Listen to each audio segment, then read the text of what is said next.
Après sa démission déposée le 22 septembre 2025 et annoncée officiellement devant la plénière, le président honoraire de l'Assemblée nationale, l'honorable Vital Kamerhe, a procédé à la cérémonie des remises et reprises avec le premier vice-président Isaac Jean-Claude Tshilombaye le jeudi 25 septembre 2025 au Palais du Peuple. Cette cérémonie solennelle marque le départ définitif de Vital Kamerhe de la tête du bureau de la Chambre basse du Parlement. Conformément au règlement intérieur, la fonction sera désormais assumée par le premier vice-président Isaac Jean-Claude Tshilombaye en attendant l'élection d'un nouveau président par la plénière. Dans son mot des circonstances, l'honorable Vital Kamerhe a souhaité bonne chance à ses collègues députés ainsi qu'au premier vice-président Jean-Claude Tshilombaye, appelé à diriger l'Assemblée nationale durant cette période intérimaire jusqu'à la plénière d'installation de son successeur. Il a confié qu'il partait avec beaucoup de souvenirs de l'ensemble du bureau et a encouragé son successeur à défendre avec fermeté le président de la République, Félix Antoine Tshisekedi Tshilombo, ainsi que les intérêts supérieurs de la nation. Je voulais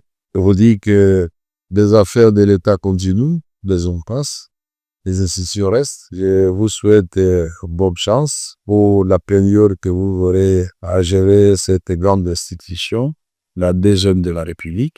Bonne chance aussi pour la plénière ou les plénières qui auront consacré ma succession ici à ce poste de président de l'Assemblée nationale. Je suis parti avec beaucoup de souvenirs heureux ici.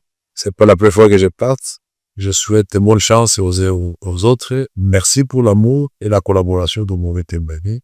La République passe avant tout. Je vous encourage à continuer à défendre le président de la République, les valeurs de la République, les intérêts de notre peuple qui nous a mandatés ici. Je vous remercie. Je reste à votre disposition. S'il y a un élément à clarifier, mon directeur de cabinet est à votre disposition et moi-même je peux toujours vous rencontrer pour apporter l'éclairage nécessaire. De son côté, le premier vice-président, désormais président intérimaire de l'Assemblée nationale, a reconnu qu'il garde de très bons souvenirs de sa collaboration avec Vital Kamerhe, qu'il qualifie d'exemplaire et marqué d'une grande expérience parlementaire, et a promis de mener à bon port la haute mission que lui confie les règlements intérieurs de la Chambre basse du Parlement. Je dois ici témoigner de cette grande expérience acquise pour avoir travaillé à vos côtés pendant cette longue période qui nous laisse bien évidemment de très bons souvenirs, des échanges sans poids et surtout d'un travail en sincère collaboration. Vous pouvez être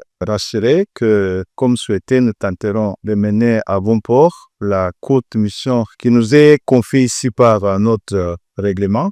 Et que nous veillerons toujours que l'image se devait laisser derrière vous par la gestion de cette grande institution soit préservée. Derrière la vision du chef de l'État que nous avons ensemble pérennisé, je retiens aussi les mots forts que vous avez prononcés à cette occasion pour le travail à battre pour l'intérêt de la République et la sauvegarde de barrières de ce qui nous est commun, c'est ce pays. Ce n'est pas nos petites personnalités qui comptent, mais plutôt les mettre devant comme intérêts fondamentaux qui structurent notre existence sera notre leitmotiv. Cette cérémonie s'est faite en présence du secrétaire général de l'Assemblée nationale, Jean Gouvolo Kogé, de la questeur Chimène Poli, les cadres de l'administration et de quelques membres du cabinet de la Chambre basse du Parlement.